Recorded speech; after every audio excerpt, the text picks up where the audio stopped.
我和男友自由恋爱，结婚前他对我百依百顺，我有能力挣钱养家，所以不在乎他一穷二白。我买了婚房，给他买了车，又帮他介绍了白领工作。没想到自从我生了女儿后，一切都变了。婆婆恶语相向，老公养着个私生子，他们自以为我蒙在鼓里，殊不知我已经开始了复仇计划。最后婆婆上演苦肉计，你敢离婚，我就从这跳下去。我冷眼旁观，她却狡猾，一跤摔成植物人。亲情长相守，真情在人间。大家好，我是秋兰，欢迎观看《真情人间》。赵伟峰洗澡时没带手机，正好一条消息弹出来，被我看到。一个名叫丽丽女人说，明天晚上过来，赵伟峰出轨了。我气得浑身发抖。他一从浴室出来，就拿着手机质问他，赵伟峰却表现得云淡风轻，说就是同事，家里灯泡坏了，让他去帮忙看看。我半信半疑，灯泡坏了，他不能找物业吗？为什么非要找你？他不知道你结婚有老婆了吗？赵伟峰一边擦头一边说，就是啊，谁知道他呀，莫名其妙的。然后他当着我的面把这个女的删了。他的举动看起来的确和这女的没有什么不正当关系，但我始终有些不安。一天下班，我让赵伟峰来公司接我。上车后，我却发现副驾驶底下有只婴儿的鞋子，而且我敢肯定，这不是我女儿的。我拎起来问他，这是哪来的？赵伟峰看了一眼，云淡风轻地说，不是诺诺的吗？诺诺是我和赵伟峰的女儿，今年才1岁半，我从来没有给诺诺买过这种鞋子，而且诺诺现在大了，也穿不了这么小的，这到底是谁的？那可能是哪个同事坐我车落下的吧。公司里刚生孩子的女同事有好几个，你也知道，她的话毫无破绽，但我却不怎么相信。为什么会有同事带着孩子坐赵伟峰的车？下车后，他把那只鞋子随手扔进了垃圾桶。我心里的不安并没有消除。回到家后，婆婆正在打视频电话，见我们回来，立马挂断。我也没多留心，径直去看我的女儿。诺诺见到我后，伸手要抱抱，我的心软成一片。我抱着她转圈圈。突然发现她手臂上有块青紫，我立马去问婆婆，这是怎么弄的？婆婆语气不耐烦，小孩子磕磕碰碰不是很正常吗？大惊小怪的，就你女儿金贵。我皱眉看了赵伟峰一眼，他正在看手机。以前他还会帮我说2句，现在跟个透明人似的，凡事都置身事外。我知道婆婆对我有意见。当初我刚生完孩子，赵伟峰就说把他妈妈接过来住，好帮我照顾孩子。结果婆婆来了之后，发现我生的是女儿，立马摆脸色。我心想，婆婆上了年纪，可能潜意识里还是重儿轻女的思想，一辈子的观念根深蒂固。我也没办法强求她去改变，只要她能帮我照顾女儿，我就心满意足了。但我没想到的是，自从婆婆来了我家，不仅对我挑3拣4，对我的女儿也不管不问。即便这样，我也当她是长辈，没有明着表达过不满。可现在这块青紫这么明显，得磕多重才会这样？晚上我哄完诺诺睡觉，和赵伟峰说起了这件事。不怪我恶意揣测，但那块青紫更像是被人掐出来的。赵伟峰骂我神经病，说我居然怀疑他妈妈。我这不是猜测吗？又没说真是你妈掐的，你反应这么大干什么？赵伟峰生气，我妈能过来带孩子就不错了，你还这不满意那不满意的，说什么我妈掐你女儿？怎么，你还想说她虐待你女儿吗？这话我就不爱听了。什么我女儿？不是你女儿啊？自己女儿手臂上那么大一块青紫，你就一点都不担心？赵伟峰懒得搭理我，转过身去睡了。而我躺在床上睡不着，越想越不对劲。第二天一早，我出门上班，正好碰上楼上邻居也下楼。楼上邻居前2年去了国外，直到最近才回来。见到我时和我打了招呼。邻居是个阿姨，热心肠。以前婆婆还没来的时候，她经常给我送吃的，所以我还挺喜欢这个阿姨的。阿姨说，前2天看到我婆婆抱着大孙子在公园散步，还笑着恭喜我生了个大胖小子。我有点懵，阿姨，你看错了人了吧？我生的是女儿啊！啊，不应该呀！我回来后见过你婆婆，按理说不会看错，我还特地上前打招呼了，不过她没怎么搭理我。阿姨回忆起来也有些纳闷，我更是一头雾水。阿姨见状改口说，可能还真是我看错了，这人呢上了年纪，眼神就不太好。我笑笑没搭话。这一整天我都没什么心思上班，脑子里一直在想最近的事。先是陌生女人给赵伟峰发消息，又是在车上找到陌生的婴儿鞋子，还有婆婆抱着别的小男孩。我不信这之间没什么联系。这天我哄完女儿睡觉，赵伟峰还在洗澡。他最近待在卫生间的时间越来越长，让我忍不住怀疑。网上经常说，女人的第六感通常是很准确的，一旦你开始怀疑，那必定有鬼。起初我对这种段子只是一笑而过，但现在我真的感觉赵伟峰不太对劲。除了回家后爱待在卫生间，平日里加班时间也多了，更别说出差。结婚前1年才出2趟差，现在几乎每个礼拜都要出差。我也表达过不满，但赵伟峰只跟我说是公司安排的，没办法。现在想想，疑点太多了。赵伟峰从卫生间出来，边擦头边和我说，后天公司安排出差2天，又出差。你这个月起码半个月在出差，你们公司什么时候有这么多业务了？赵伟峰叹了口气，工作吗？没办法，而且老板安排我出差，说明还是看重我的。我内心疑惑，但没显现出来。赵伟峰又问我要钱，说最近工资都压着不发，没生活费了。我立马给他转了2万块钱。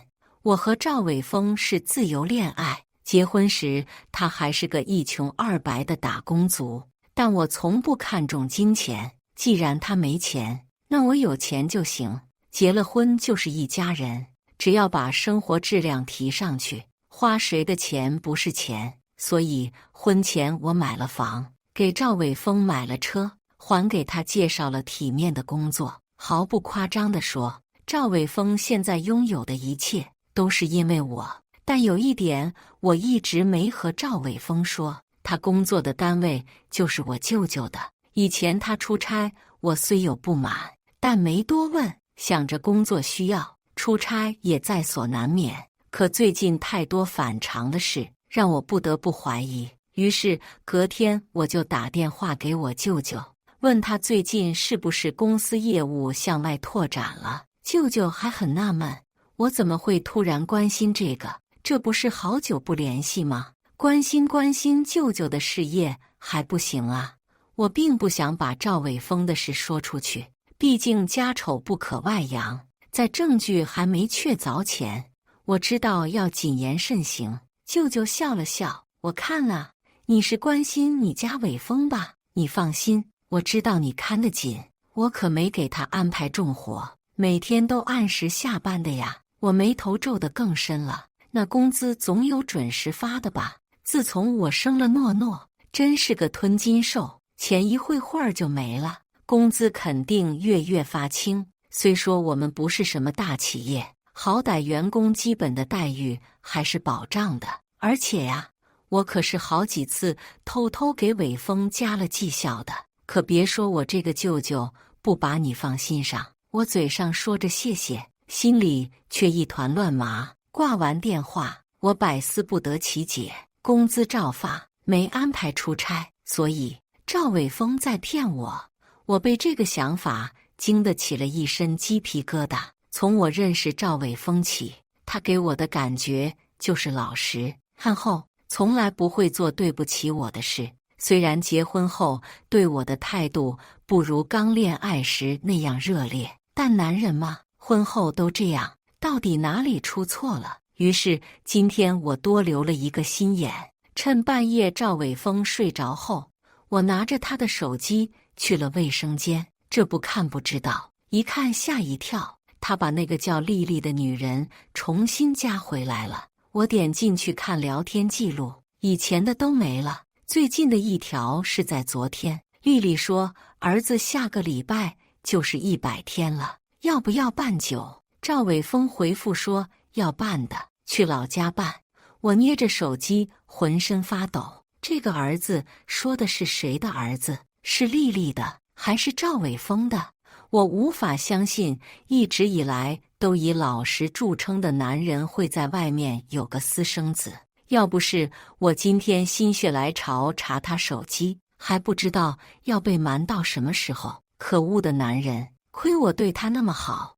我努力让自己冷静下来，用自己的手机把这些聊天记录都拍好保存。之后我蹑手蹑脚回到房间，把手机重新放回他枕边。我想起赵伟峰上次和我说要出差，就是明天，但我现在知道了，他肯定不是出差，说不定去找丽丽了。也许之前的每一次出差都是去找了那个女人。于是我和单位请了假，在赵伟峰的公司门口蹲点。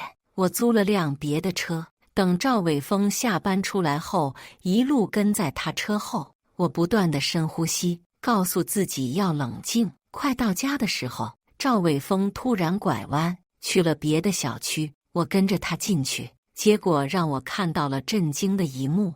只见他在路面停好车，刚开车门，就有个女的抱着个孩子出来。赵伟峰高兴地从他手里接过孩子，然后在女人的脸上亲了一口。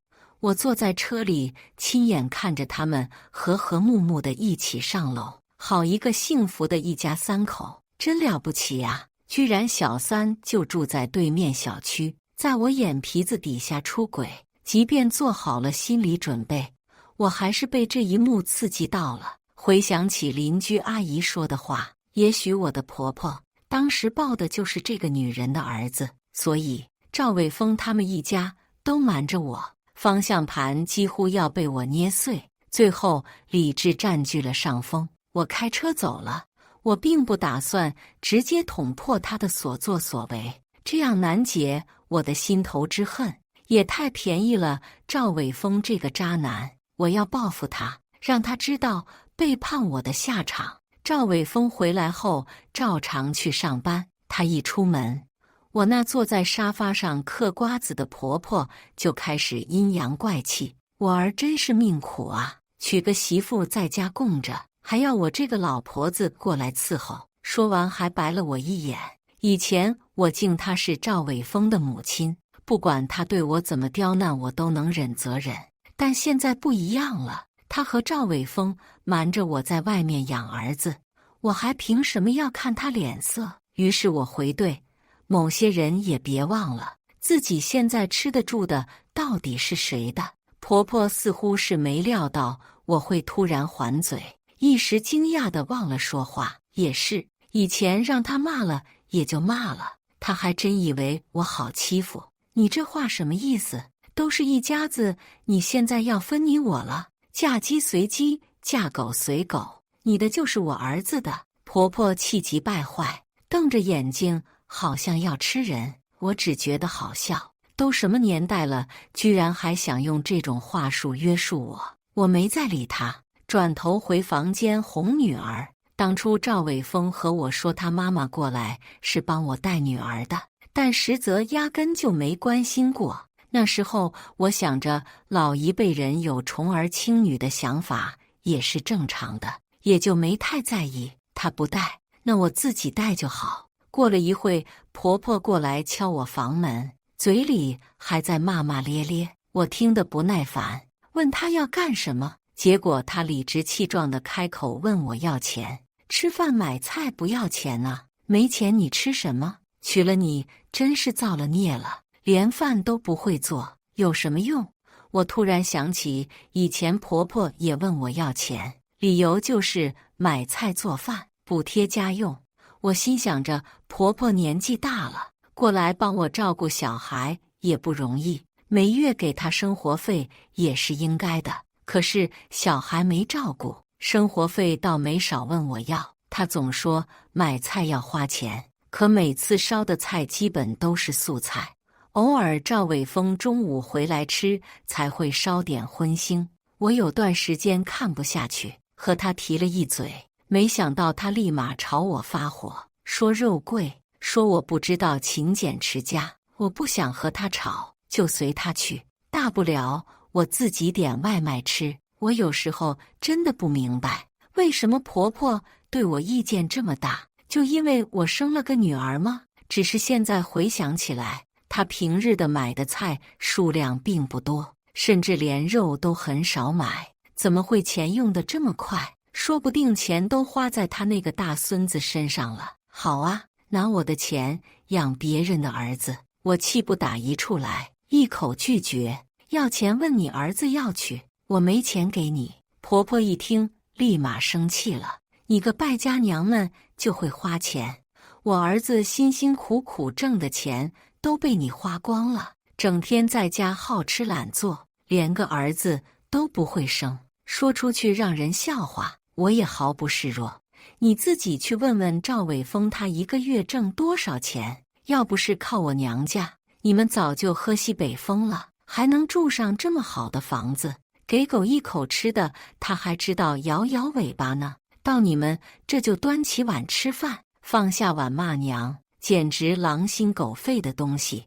我的话句句捅在他心窝子上，以前喊他一声妈，做什么事说什么话都顾着他的心情，现在好了，你们对不起我在先，就别怪我不仁不义了。婆婆没料到我会突然骂这么狠，只能干瞪着眼。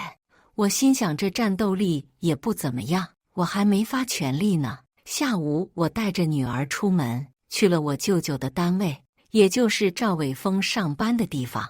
我是瞒着赵伟峰来的，来了之后立马打电话给我舅舅，去了他的办公室。舅舅以为我是来看赵伟峰的，笑着说：“你以前不是让我千万不要暴露身份吗？怎么现在倒来找我了？不怕被他知道了？”以前为了给赵伟峰安排个好工作，我瞒着他给舅舅送了礼，让舅舅帮帮忙，还特地强调千万不要让赵伟峰知道单位的大老板就是我舅舅。其实我当时怕赵伟峰多想，怕他觉得这个工作是走后门的，会让他以后在公司抬不起头。我为他考虑这么多，他倒好，就这么回报我，真是好心喂了狗。现在赵伟峰不配我帮他这么多。我给舅舅看了我拍的聊天记录，也给他看了我当时的行车记录仪。舅舅看完一脸震惊：“你是说赵伟峰这小子在外面还有个私生子？”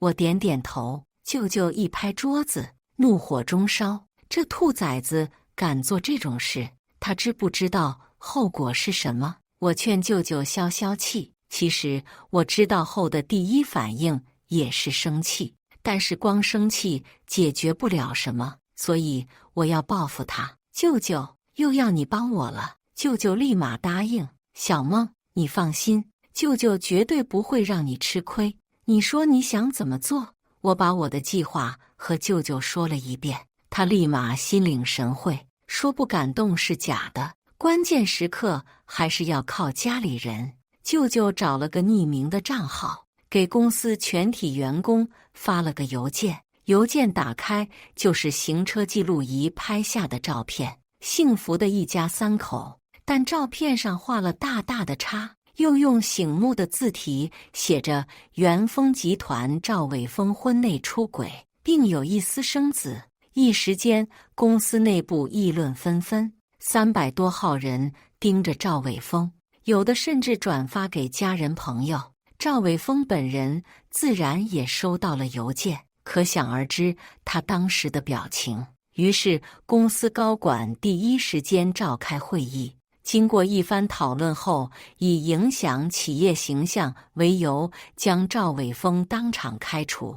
听舅舅说，赵伟峰当时一句话都没说，默默收拾好东西就走了。也是，他也是要面子的人，这种丑闻只会让他人前抬不起头。不过舅舅做的还不止这些，他竟然将对赵伟华的通报批评发到了网上，全国各地的网友纷纷留言，骂赵伟峰是个人渣。短短半天时间，赵伟峰成了网络红人，甚至小区里的人都刷到了视频，来问我是不是真的。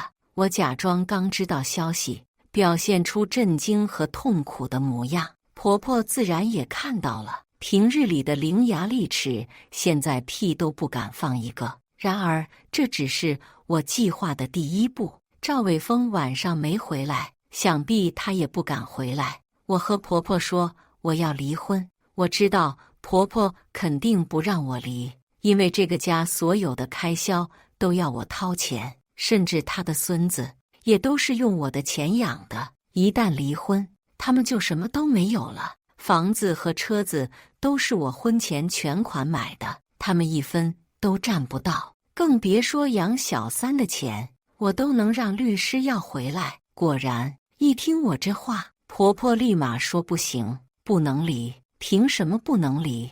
赵伟峰瞒着我在外面有了私生子，事情闹得全网皆知，我可没脸跟他过下去。婆婆一听急了，伟峰现在没工作，离了哪来的钱生活？你也是这个家的人，难道你就没有责任吗？我觉得可笑，不想再和他争论下去。我打电话给赵伟峰，他一直不接，我给他发消息，让他回来离婚。期间婆婆一直劝我，我都当听不见，一直到晚上8点，赵伟峰才回来。他低着头不敢看我，嘴上却在和我道歉。我问他和那个女的在一起多久了，他说1年多点，也就是我生完女儿没多久，他们就在一起了。虽然我早就知道，但听他亲口这么说出来，还是会觉得心痛。是你主动找上的那个女的，还是她找上的你？没等赵伟峰回答，婆婆在一旁立马说：“是那个女的勾引我们家伟峰，都是她不要脸，和伟峰有什么关系？是吗？”我在心里嘲笑婆婆，居然把错都往女人身上推。她的儿子就是好儿子吗？就是她死皮赖脸盯着伟峰，伟峰只是一时糊涂才犯了错。小梦，你可要原谅伟峰啊，千万不能离婚。婆婆哭得伤心，一个劲地劝我。我笑着说好。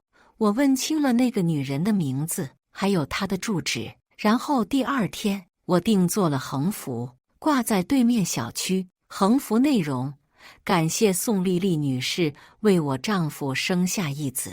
小区的人全都过来看热闹，有的人还认识宋丽丽，说经常看见她抱着儿子下楼散步，有时候还和一男的一起，还以为是一家3口，没想到是小三。我的举动引来了不少人围观。赵伟峰和婆婆闻讯赶来，正好宋丽丽也下了楼，气急败坏地朝我扑过来。我还没做反应，我的婆婆先冲上去了。狐狸精，勾引我儿子，你不得好死！宋丽丽一听都愣了，妈，你怎么这么说我？你不是说伟峰离婚了吗？别叫我妈，你还没和伟峰结婚呢。宋丽丽只能求助似的看向赵伟峰，伟峰，你说句话呀，你不是说你离婚了吗？你骗我！我这下弄清楚了，原来这女的也是被骗的。赵伟峰不说话，宋丽丽急了，冲上去打他。赵伟峰，你个混蛋！你骗我！你骗我给你生儿子，你还是人吗？这场闹剧闹得无法收场，周围人全部看着。赵伟峰像被扒光了，站在大街上，无地自容。我对赵伟峰说：“既然这样，我也好人做到底，离婚。”成全你们2个，可以吧？不行，婆婆立马开口，接着又好言劝我：小梦啊，伟峰只是一时糊涂，他根本就没想跟这个女的结婚，还不是因为这女的怀孕了。我想着你生的是女儿，总要有个儿子不是？你看这下别人帮你生了个儿子，还不用你遭罪了，这不是两全其美吗？帮我生了个儿子，我简直被这个老太婆的想法震惊了。就因为自己想要个孙子，就骗人家把孩子生下来，良心真是坏透了。宋丽丽也没想到婆婆会这么说，傻眼了。你个死老太婆，你会遭报应的。婆婆被她这么骂，心里也不痛快，可能也是想在我面前表现，竟然一把抓住的宋丽丽的头发开始撕扯。宋丽丽也不甘示弱，两个人立马扭打在了一起。婆婆骂她狐狸精，宋丽丽骂她死老太婆。我冷眼看着他们自相残杀，突然觉得痛快极了。而赵伟峰不知道什么时候溜走了，估计这种场合他也没脸待下去。回到家，婆婆又劝我，但我铁了心要离婚。婆婆一边哭一边怪自己，吵得不行。最后一直沉默的赵伟峰突然吼了一声：妈，别说了！哭声戛然而止。赵伟峰走到我面前，和我道歉，这一切都是我的错，我不该听信我妈的话，非要生个儿子，一步错步步错。我知道你不会原谅我，但我恳请你不要离婚，我以后会好好补偿你的。我好像听到了个笑话，补偿？你拿什么补偿？你现在工作也没了，还多了个儿子要养，钱从哪来？该不会还是问我要吧？赵伟峰朝我跪下，然后开始扇自己巴掌，一边扇一边道歉，都是我的错，都是我的错。婆婆见状也跪过来，一边哭一边求我，我无动于衷。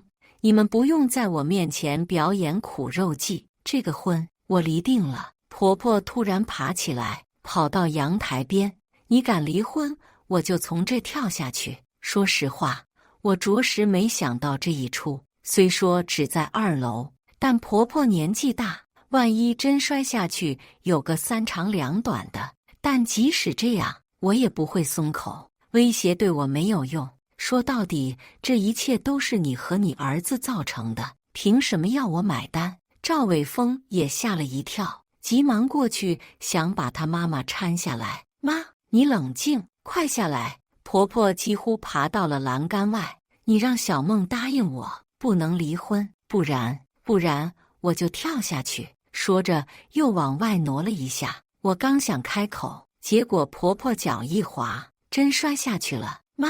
赵伟峰飞奔到楼下。1个月后，婆婆确诊植物人，这就是恶有恶报。